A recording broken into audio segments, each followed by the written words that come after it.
भारतीय सेना से बतौर डॉक्टर रिटायर हुए लेफ्टिनेंट कर्नल सोमनाथ परिदा की कुछ ऐसी आदतें थीं जो उन्हें आम लोगों से जुदा बनाती थीं। सोमनाथ परिदा हर शाम सूरज ढलते ही यानी शाम ठीक बजे सो जाया करते थे और हर सुबह 3 बजे उठना उनकी आदत में शुमार था। मगर उस वक्त कौन सोच सकता होगा कि इतने शांत स्वभाव के दिखने वाले सोमनाथ परिदा ना सिर्फ अपनी 61 वर्षीय पत्नी को बेरहमी से कत्ल करेंगे, बल्कि उनकी लाश के 6-6 इंची के 300 टुकड़े कर उन्हें टिफिन बॉक्स में बंद कर देंगे। नमस्कार, आदाब दोस्तों, मैं आपका साजिद सैफी हूं और आप बेबाक रिपोर्टर की खास पेशकश बेपर्दा देख रहे हैं। और बेपर्दा में आज बात ओडिशा में हुए 2013 में उस खौफनाक हत्याकांड की जिसने पूरे देश को दहला दिया था। आखिर रिटायर लेफ्टिनेंट कर्नल ने क्यों अपनी 61 साल की पत्नी की न सिर्फ बेरहमी से हत्या की, बल्कि उसकी लाश के छोटे छोटे टुकड़े किए? यह सब जानने के लिए आप हमारे साथ इस रिपोर्ट में आखिर तक बने रहिए।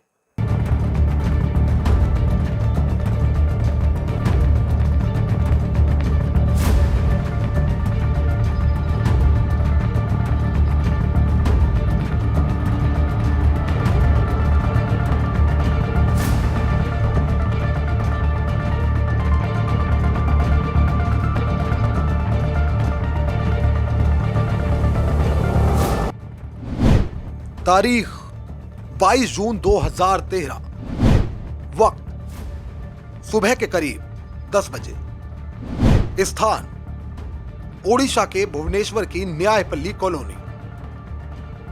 आज रंजन सामल अपनी 61 वर्षीय बहन उषाश्री सामल की तलाश करते हुए उसके घर की दहलीज तक चले आए हैं। उनके साथ उनके कुछ अन्य रिश्तेदार भी हैं, मगर ये क्या, खटखटाने पर भी बहन के घर का दरवाजा खुल क्यों नहीं रहा है? दरअसल ये घर भारतीय सेना से रिटायर लेफ्टिनेंट कर्नल जनरल सामल के जीजा सोमनाथ परिदा का है। सोमनाथ का बेटा अमेरिका और बेटी दुबई में रहती है। बेटा बीते कुछ दिनों से मां उषाश्री से बात करने के लिए मुसलसल फोन कर रहा है, मगर बावजूद इसके उसकी बात अपनी मां से नहीं हो पा रही और इसीलिए आज इस घर के बाहर रिश्तेदारों का तांता लगा है।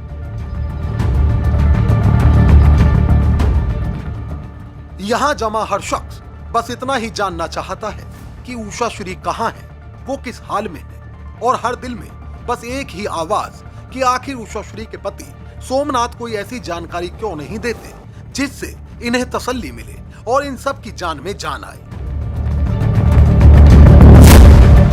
खैर, कहानी के इन तमाम पहलुओं पर हम जल्द वापस लौटेंगे, मगर उससे पहले आप जान लीजिए कि भारतीय सेना से बतौर डॉक्टर सेवानिवृत्त लेफ्टिनेंट कर्नल सोमनाथ परिदा फिलवक्त लोकल में ही एक क्लिनिक चलाते हैं। उनकी इज्जत और रुतबे का अंदाजा इस बात से लगाया जा सकता है कि साल 1992 में उनकी इज्जत और रुतबे का अंदाजा इस बात से लगाया जा सकता है कि साल 1992 में बतौर डॉक्टर इंडियन आर्मी से रिटायरमेंट के बाद से परिदा विश्व स्वास्थ्य संगठन यानी WHO समेत ऐसे ही कई संगठनों के साथ एक सलाहकार के रूप में काम करते हैं। कहा जाता है कि वह बिल्कुल शांत स्वभाव के व्यक्ति हैं, जबकि उनकी कुछ और भी आदतें हैं जो उन्हें शहर के अन्य लोगों से जुदा बनाती हैं। जैसे वो भले मदिरा मांस का सेवन नहीं करते हो, लेकिन वो सूरज ढलते ही यानी हर शाम ठीक 6 बजे सो जाते हैं और हर सुबह ठीक 3 बजे उठना उनकी आदत में शुमार है। लेकिन अगर आप सोमनाथ के बारे में ये सब बात सुनकर उसे फरिश्ता मान रहे हो तो आप कतई गलत हैं, क्योंकि वो कोई फरिश्ता नहीं बल्कि वो एक ऐसा हैवान है जिसके पापों का अब अदालत भी हिसाब कर चुकी है। वो ऐसा हैवान है जिसने तीर्थ जाने की उम्र में न केवल अपनी 61 वर्षीय पत्नी को कत्ल किया, बल्कि अपना गुनाह छिपाने के लिए उसकी लाश के 6-6 इंच के 300 टुकड़े भी कर डाले। इतना ही नहीं, कातिल सोमनाथ परिदा ने अपनी पत्नी की लाश के छोटे छोटे टुकड़े करके उसके मांस को टिफिन बॉक्स में छुपा लिया। मीडिया रिपोर्ट्स की माने तो ये शैतान कत्ल के बाद 20 दिन तक घर में अपनी पत्नी की लाश के टुकड़ों के साथ रहता रहा। हर दिन अपने रोजमर्रा के काम निपटाता रहा। इतना ही नहीं, काम से वापस लौटकर ये अपनी पत्नी के सिर को टेबल पर रखकर उससे बात भी किया करता था। दरअसल 70 वर्षीय सोमनाथ परिदा अपनी 61 वर्षीय पत्नी उषा श्री के साथ घर में अकेले रहते थे। बेटा अमेरिका में शिफ्ट था, जबकि बेटी दुबई में रहती थी। कहा जाता है कि पत्नी उषा श्री को लगता था कि 70 वर्षीय सोमनाथ परिदा के किसी बाहरी महिला से संबंध हैं। इसी को लेकर इनके घर में आए दिन कलह होता था और घटना की रात में इन दोनों के बीच विवाद बढ़ा तो पहले सोमनाथ परिदा ने पत्नी के सिर पर वजनदार हथियार मारकर उसकी हत्या कर दी और उसके बाद सर्जिकल ब्लेड से उसकी लाश के 6-6 इंच के छोटे छोटे टुकड़े किए। कहा जाता है कि पत्नी उषा श्री के शरीर को सोमनाथ ने 300 टुकड़ों में काटा और 22 टिफिन बॉक्स में उनको बंद कर दिया। 18 दिन तक बेटा लगातार मां को कॉल करता रहा, मगर मां से उसका संपर्क नहीं हो सका। कहा जाता है कि इस दौरान पिता ने बेटे से कहा कि मां दुबई गई हुई है, लेकिन जब उसने अपनी बहन को कॉल करके पता किया तो जानकारी हुई कि मां वहां भी नहीं पहुंची। इसके बाद अमेरिका में बैठा बेटा घबरा गया और उसने यह सब अपने मामा को बताया। रिश्तेदार घर पहुंचे, दरवाजा खटखटाया गया, लेकिन सोमनाथ परिदा ने दरवाजा नहीं खोला। खिड़की से झांक कर देखा गया तो घर के अंदर से दुर्गंध बाहर तक आ रही थी, जिसके बाद पुलिस को मौके पर बुलाया गया। पुलिस ने सोमनाथ को हिरासत में ले लिया और जब वहां खोजबीन शुरू की गई तो पुलिस के बड़े से बड़े अधिकारी के पांव तले जमीन खिसक गई।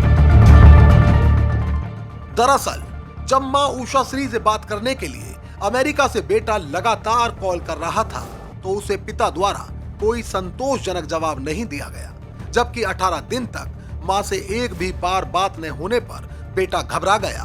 पिता ने कहा था कि उषा श्री बेटी के घर दुबई गई है, मगर बेटे द्वारा बहन से भी बात की गई तो पता चला कि मां वहां भी नहीं पहुंची। बदनसीब बेटा उस वक्त कहां ही ये जानता होगा कि मां को तो हैवान पिता काट कर टिफिन में बंद कर चुका है।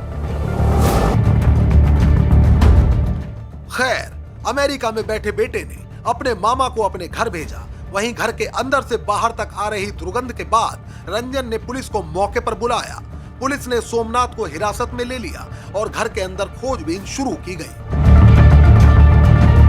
इस दौरान पुलिस ने घर में रखे 22 स्टील के टिफिन बॉक्स व 2 ट्रंक से उषा श्री की लाश के करीब 300 छोटे छोटे टुकड़े बरामद किए। इतना ही नहीं, कई मीडिया रिपोर्ट्स में दावा किया जाता है कि कत्ल की इस वारदात को अंजाम देने के बाद सोमनाथ हर रोज अपने क्लिनिक पर सुबह वैसे ही जाता था जैसे सामान्य तौर पर वह पहले अपने क्लिनिक पर जाता था। दावा यहां तक किया जाता है कि इस हत्याकांड को अंजाम देने के बाद सोमनाथ अपनी पत्नी के सिर से बात किया करता था। हालांकि शुरुआत में सोमनाथ ने पुलिस को यह कहते हुए गुमराह किया कि उसकी पत्नी ने आत्महत्या की और उसने उसके शरीर को शिरडी ले जाने के लिए ही काटा है, मगर उसका यह बहाना ज्यादा देर चल नहीं सका, क्योंकि पुलिस जांच में साफ हो गया कि उसने गुस्से में आकर पत्नी के सिर पर वजनदार हथियार मारकर पहले उसकी हत्या की और फिर सर्जिकल ब्लेड से उसके शरीर को 6-6 इंच के टुकड़ों में काट डाला।